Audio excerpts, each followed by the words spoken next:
you'll never forget, but that's not about you?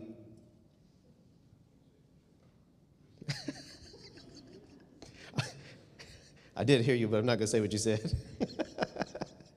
That's funny. I like that. No? Nobody? Yes? You can just raise your hand. I'm not asking you to share, because it may not. You have a good story that you'll never forget that's like an incredible story, but it's not about you. Probably. You got a story that you were hanging out with somebody that you'd probably call your best friend, and something happened, and you're just like, we ain't going to tell nobody. Anybody? There's a few of those. Cool. Again, I'm not asking you to share. I'm not trying to incriminate anybody, but there's just a point. See, sometimes we tell some stories and we're not even necessarily involved, right? Sometimes we are involved and we'd rather not say. And it's okay. But realistically, we have stories. All of us have stories. All of us have gone through some things. You've encountered some things. You've gone through life with somebody doing something at some point that is worth remembering, right? And everybody has a story. But today, I want to take us through a passage that probably you've read before. Hopefully you have, because there's a lot that we're going to talk about with this and kind of unpack. And I don't have that much to say about it. So hopefully you've heard about it, know it, and it's going to make some sense because it's good. It's a good reminder. And so if anything today, I want to let you know that I'm not just here just preaching to you. No, this is for me. This is something that I remind myself of often. And I just was on this story and I've been here and just been thinking about it. And so when he asked me to preach, I was like, yeah. And then, well, I guess this is what we're going to do because it's just been rolling around. All right, y'all ready?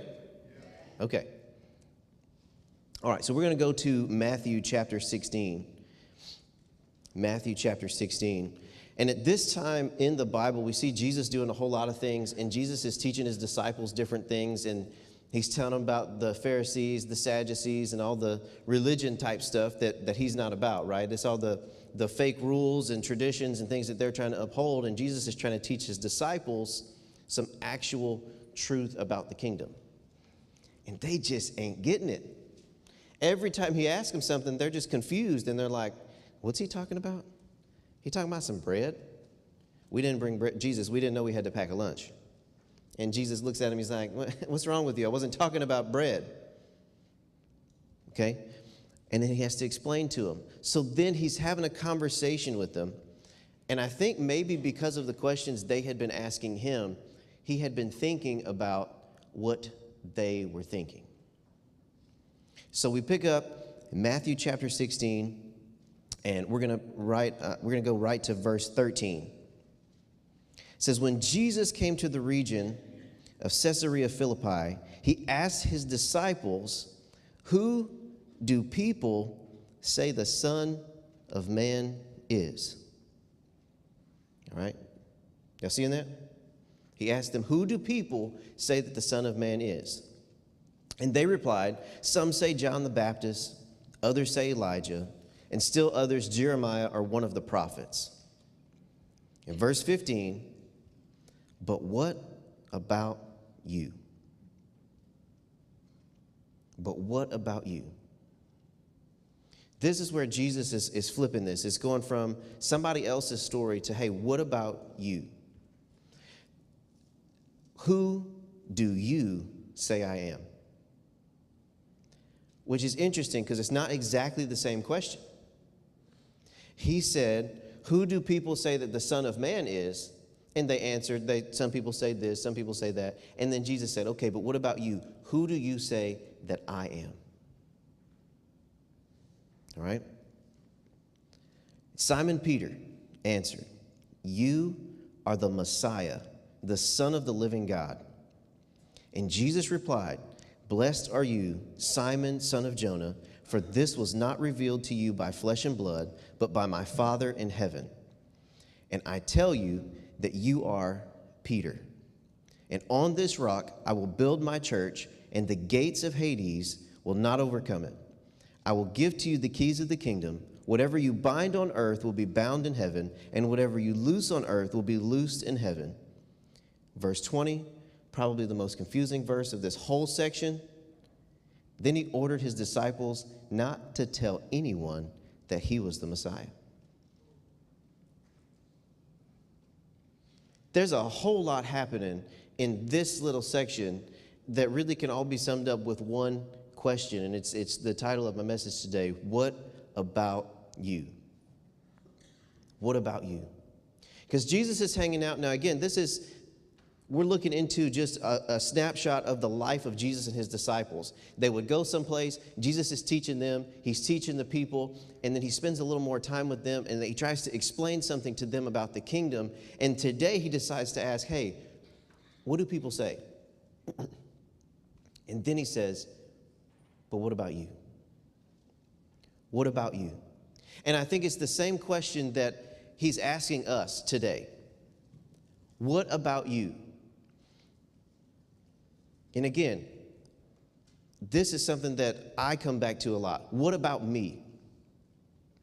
What about me? Who is it that I say that he is? Because again, we all got stories. We've been doing things with other people. We can tell stories about other people.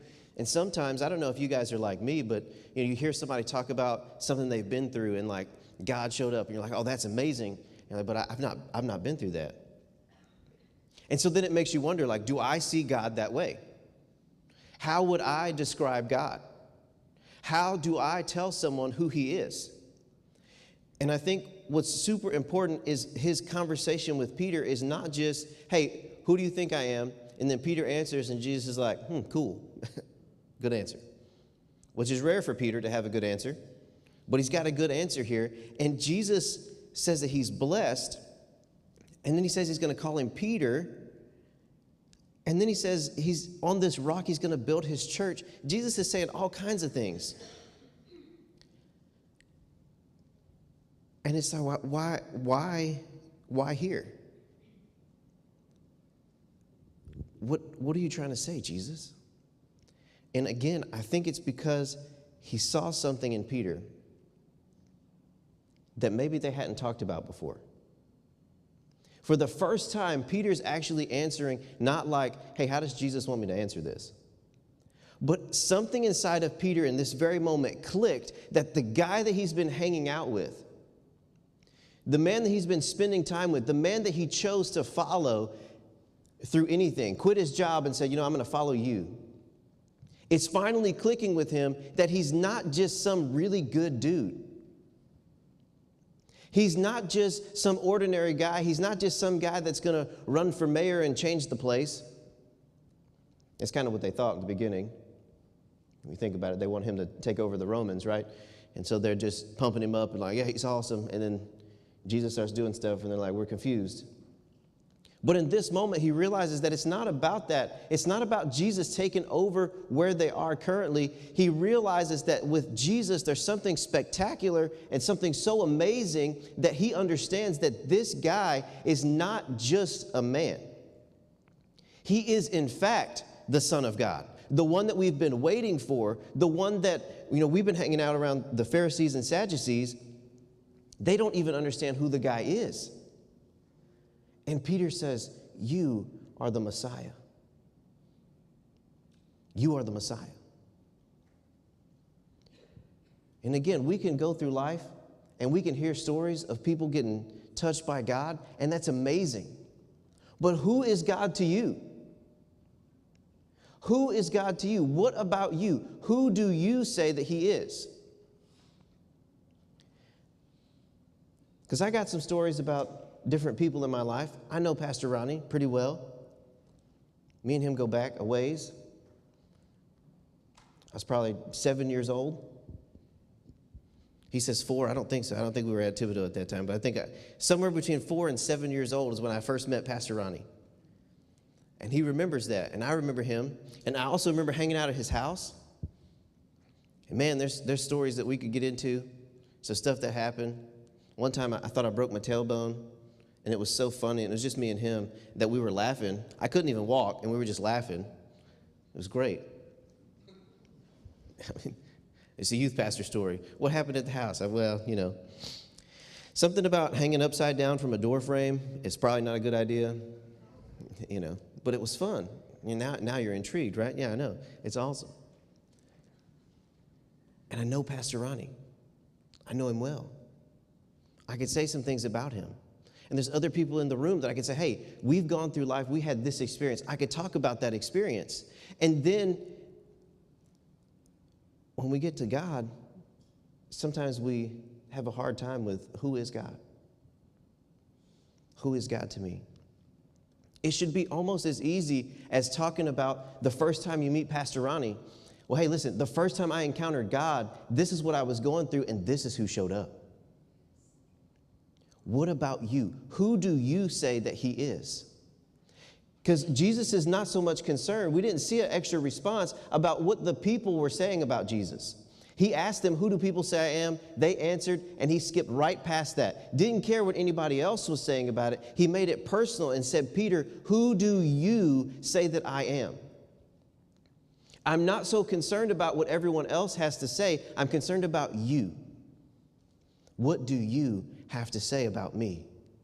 And that's the question that I go back to a lot, because you can get so wrapped up with different things and trying to do things that you forget that the main purpose, the priority of your entire life is to figure out who Jesus is.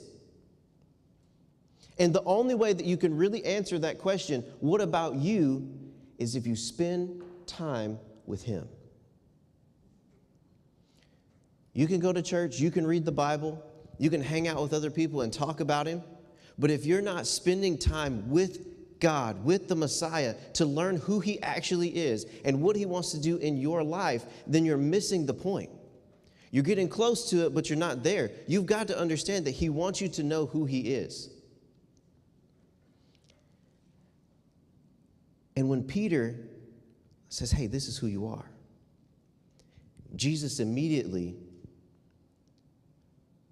changes his identity for him. He says, look, I know that you've been known as Simon, son of Jonah. I know you've done some stupid stuff. Been there for some of it. But listen, this knowledge that you have, this understanding that I am Jesus, that's how we're going to build the church. And you're a part of that, Peter. Peter's understanding of who Jesus is allows Jesus to say, Peter, you're going to lead the charge on this thing. You're going to just be the front man of how we're going to build the church. And I don't think Peter even understood, because at this point, I think Peter thought that Jesus was going to be there with him the whole time. We fast forward a little bit, we know that Jesus doesn't stay with Peter in the way that Peter thought he would, right? Jesus dies on the cross. But before that happens, Peter, the same guy who said, you are the Messiah, you're the Son of God, I know you. Jesus gets arrested. Peter says, no, we're going to fight. Cuts a dude's ear off. And about the coolest thing I heard about that story was they don't think he cut his ear off on purpose. They think he was trying to take his head off and missed. Scrappy dude. If you're going to get in a fight, you want Peter there, right? Well, maybe. And then immediately after that, Peter's like, man, Jesus, they can't take you. You're my best friend. I'll fight any of them. And Jesus says, no, don't do that. And so Peter's so shooken up that he follows. And if you know the story, you know that Jesus is interrogated unfairly. He's beaten, all kind of stuff. But in the midst of that, Peter's kind of hanging around because he's trying to see when they're going to let him out, because Jesus hasn't done anything wrong. He knows that he's the Messiah. All power is with Jesus. He's just ready for him to get out. And somebody says, hey, ain't you one of the people that hang out with Jesus?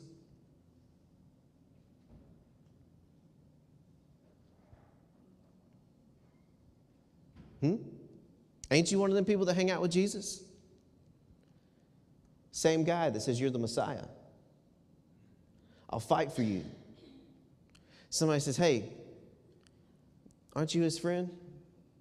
No, I don't know him.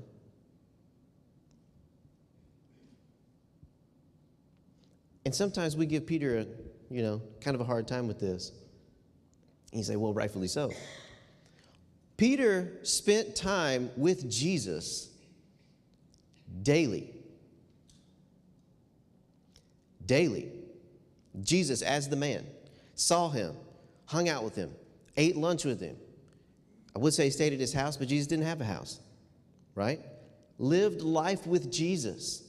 And still in this moment, he has this moment of confusion, chaos, fear. And he steps back, and instead of saying the things that he knows about Jesus, no, I don't know him. And we say, man, Peter, that's just so dumb. Why would you do that? But if we really thought about it, there's probably multiple times in our own lives where we've been faced with that same thing. Hey, don't you know Jesus? No, I don't have time for that. I'm not one of those people. It's the same thing. And then it happens again. No, I saw you with him one day. No, I didn't. You didn't see me with him. And then it happens a third time. And at the third time, that's when Peter remembers that him and Jesus had this conversation about all this stuff. And he said, no, I'll never deny you. And then he did. And he goes away sad, right? As we all would be.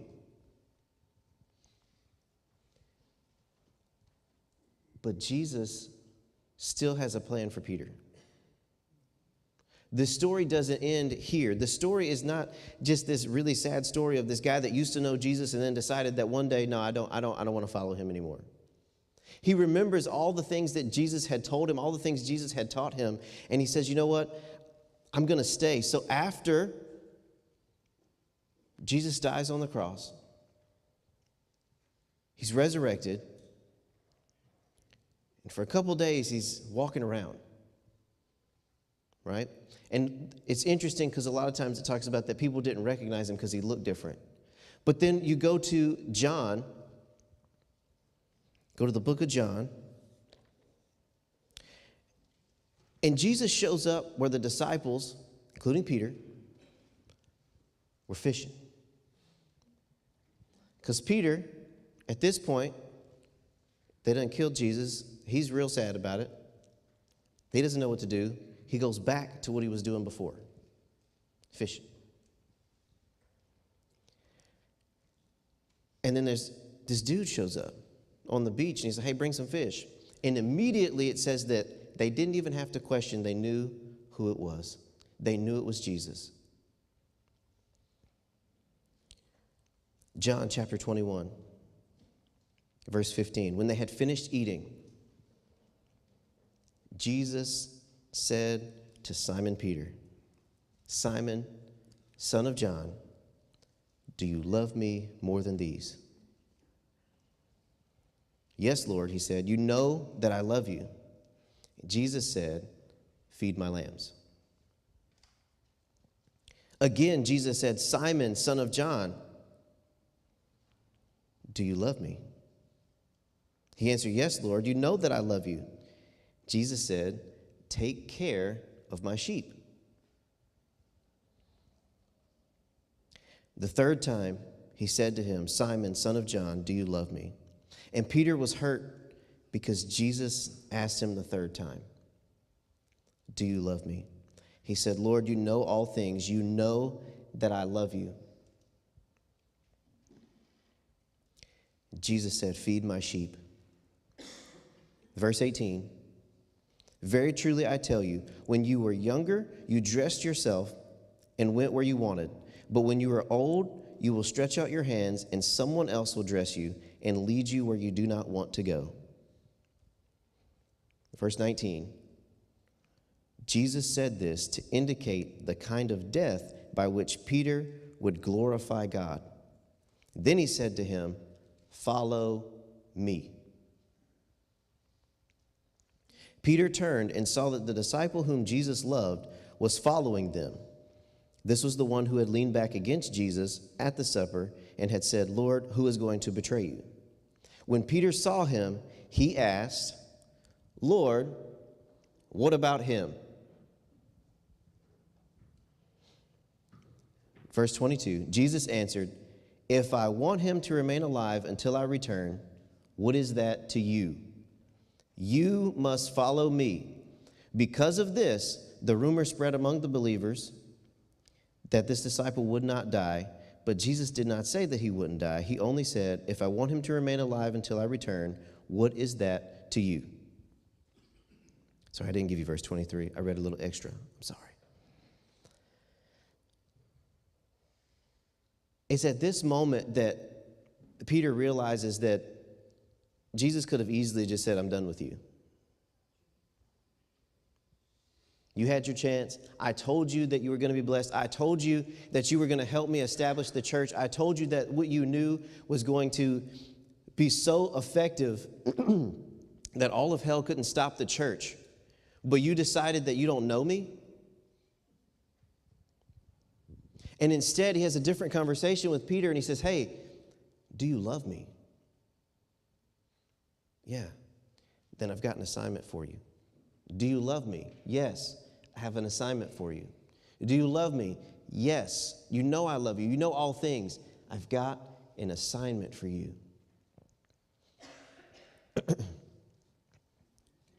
And then Peter says, but what about them?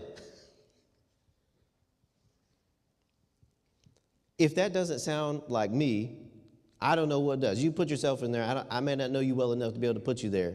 But for me, I know that, there are times where we're trying to do everything that we can, and then it's like, well, God, what about them? What about them? And Jesus' answer is really what should change the way that we do things and operate. If I want him to remain alive until I return, what is that to you? You must follow me. In other words, when we're talking about the question of what about you, sometimes it's easy to kind of reflect and try to push it to other people and say, well, God, what about them? Or I could do more if... And Jesus is saying, no, it's not about all that. Why are you concerned about what's going on with somebody else? All you have to do is follow me. Right? That's what he said. He said, you must follow me. So when we get so wrapped up in who is Jesus, and then we try to give church answers, or we heard somebody say this, or we've been listening to this pastor preach, and he said this, and so I know that if somebody asks me about it, I can say this. But if it's not something that you have had knowledge of or you've had experience with, it doesn't come off the same, because it's not your story. It's not who you say he is. It's who they say he is. The question isn't about what about them? What does the church have to say about Jesus? Jesus is trying to tell Peter and his disciples, I don't really care what the church has to say. I want to know what you have to say. Because it has to be personal. It has to be more than just this idea of Jesus and just the concept of Jesus. It has to be something that you are walking and living in every day, so that you understand the assignment that I give you is to follow me. There's so much stuff today that's trying to pull for our attention. And even as the church, I don't know if you guys know this, but sometimes if you mention that you're a part of a church, it's not really seen as a good thing. Maybe here, especially in the South, it's not so bad. But there's other places where they don't want nothing to do with church people. It's not about what does the church know, it's what do you know? Because the way that you get through to people that'll never step foot into a church is to follow Jesus out there. When you leave church, you take him with you. If you're saying in church, hey, Jesus is this to me, then you should be living it outside of the church, and people should know, hey, aren't you that guy? Aren't you that girl that spends time with Jesus? And the answer should be absolutely. Not about the church I go to, but let me tell you who Jesus is. It's different than just, well, the Bible says this. Don't get me wrong, you should learn what the Bible has to say. That's how you get to know who God is. His character, his nature, the things that he wants to do, it's all in here. But if it's just a book that you read and it's just a story and you're like, oh, that's good. What about you? We can talk about Peter. That's great. But what about you? What do you have to say about Jesus? Because there are all kinds of things that people in the Bible have called God because of the situation that they've been in. I got a couple of them. I couldn't remember them, so I got a cheat sheet. Hold on. People throughout the Bible went through all kinds of stuff, and they saw a side of God that they didn't know that he was that until they experienced it and encountered it themselves. We see at the very beginning when God shows up on the scene in Genesis, they referred to him as Yahweh because he brings into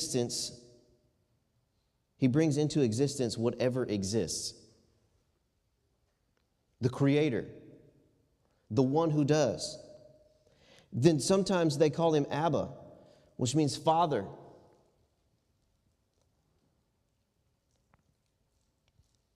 They change his name to Elohim, meaning mighty creator. They realize that he is God, but he's also their creator. Some call him El Roy, the God who sees. Jehovah Rapha, the God who heals. All these things are things that people started to understand that God is because they experienced it in their own life. It's not enough to just say, hey, yeah, I think Jesus could heal.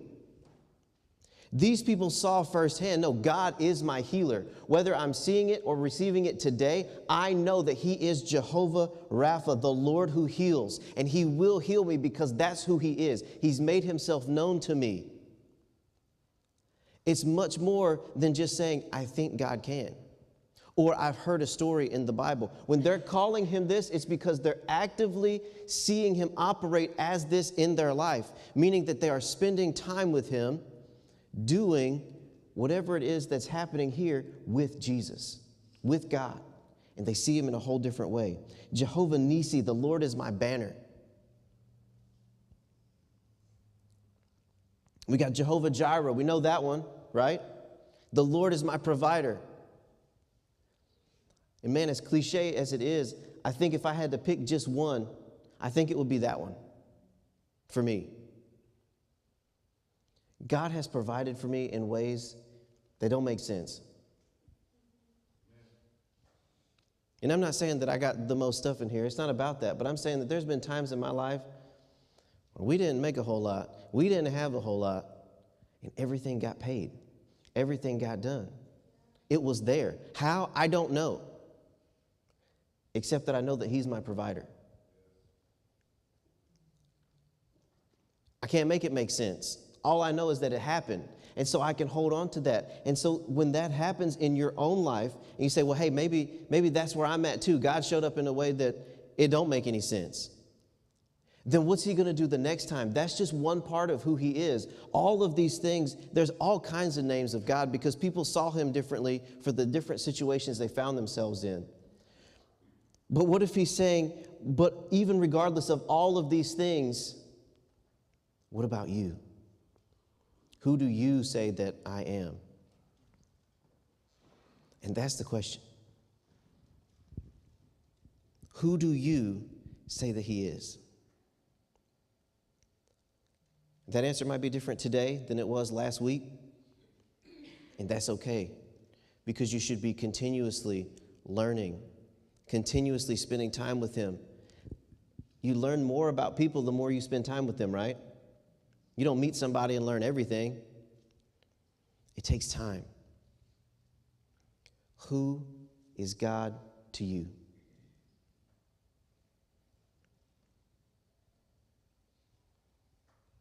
Who is God to you? The worship team, you guys can come.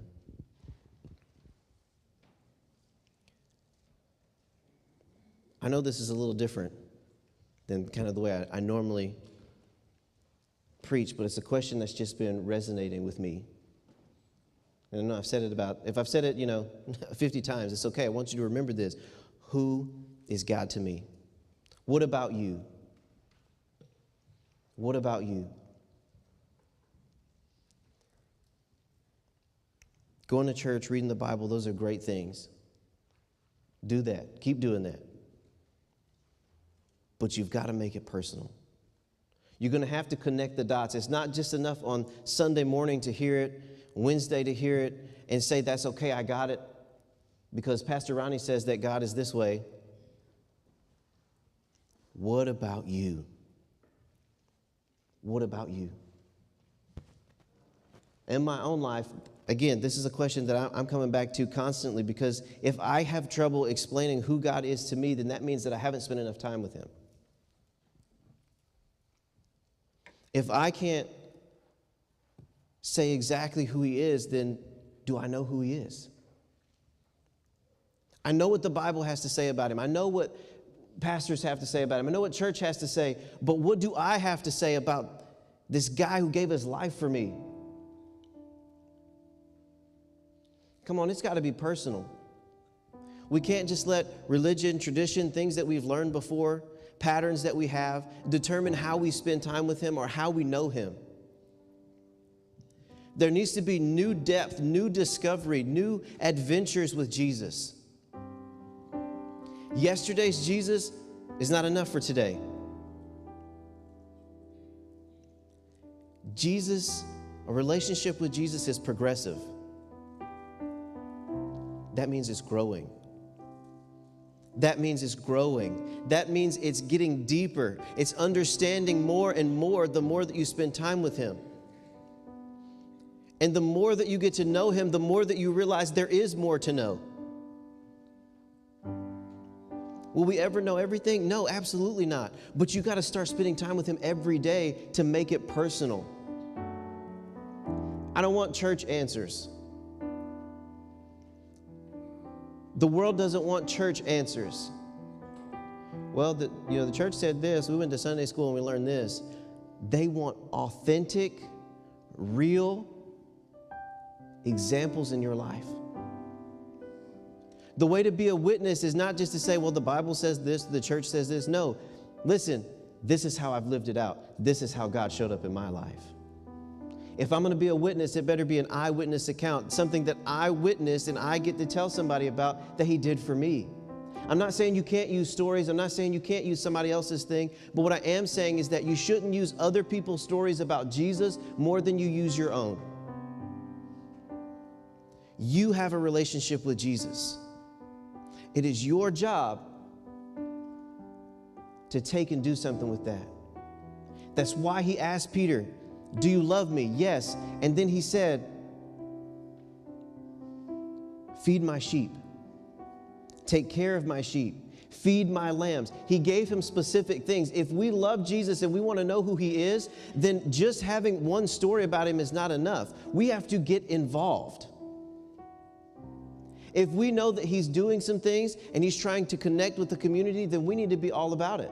God, how do I connect you with the people that are around me? Feed my sheep. Take care of my sheep. Feed my lambs. The way that we reach the community, the way that we become Lighthouse Community Church, that's what the name is, but it becomes more than a name when you realize it's personally connected to you. It's not about you, but it involves you. When you can go out and say, hey, I know that you need Jesus because I recognize this, and he showed up for me in exactly that way. When you can offer something so personal to somebody, it breaks down all kinds of barriers and walls that they may have. And they realize that you're not just trying to kick them while they're down or tell them that, life could be better if you just came to church. No. Jesus can do amazing things in your life. I just need you to know that it's personal and it's for you. So don't forget to continuously ask yourself, what about me? Who do I say that he is? And again, that should be changing. It should be progressive more and more. Next week, hopefully it's a little different than it was this week. Who is he to me? And so I know I could keep saying the same things over and over again, but I'm not going to keep doing that. So would you stand with me this morning?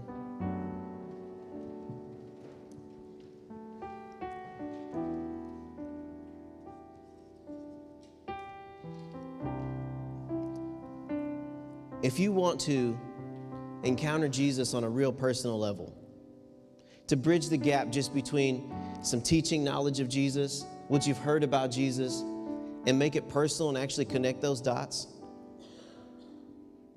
If you're willing to do that, and you say, hey, that's what I want to do, I just want you to lift your hands up wherever you're at. Say, make it personal to me, God. Make it personal. I'm just going to pray over you really quick.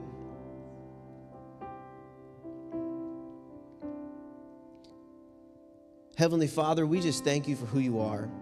We thank you that you're a God who's personal. You're a God who wants to know us on a real, authentic, deep level. So, Father, I just pray that each and every one of us that wants to encounter you this way, that says yes to you, that wants to open our lives up to whatever you want to do, that we begin to change the way that we think about you, the way that we act with you, the way that we spend time with you, that we make it personal, that we encounter you not just at a church service, not just when the pastor says so, not just when the right music's on, but every single moment of our life we're connected to you, and we say, Lord, whatever you want to do, you can do it through me. Father, make it personal, that you remind us of the mission that you've given each and every one of us, that you've given us a mission to go out and rescue the lost, to be a light for them, to live life as an example of who you are. So, Father, I just pray that you would strengthen and encourage each and every person that's in this room that wants to encounter you on a real level, that they're not intimidated by what they don't know, they're not intimidated by questions or by people, but they stand firm knowing that you are a God that loves them, that has given them peace, and has called them to walk in that situation, to live life that's a banner for you that says, I love Jesus. So, Father, I just pray that you would help each and every one of us to be so real that if people can get to us, they can get to you. Make us more like you. Make us understand who you are. Reveal yourself in a new way to each and every one of us, so that we can honestly and wholly answer the question, who do we say that you are? So, Father, I thank you for your word, and I thank you for the reminder that it's not about what others say. It's about our relationship. You made it personal. When you died on that cross, you died for me. You made it personal for me. So, Father, teach me how to make it personal every day of my life, to live for you totally surrendered, with my heart open in front of you. Father, help us to say yes to you every single day. We thank you for your Son. We thank you for the call that you've placed on each of our lives. Help us to boldly answer that call and do every assignment that you give to us. I thank you for your people. In Jesus' name, amen.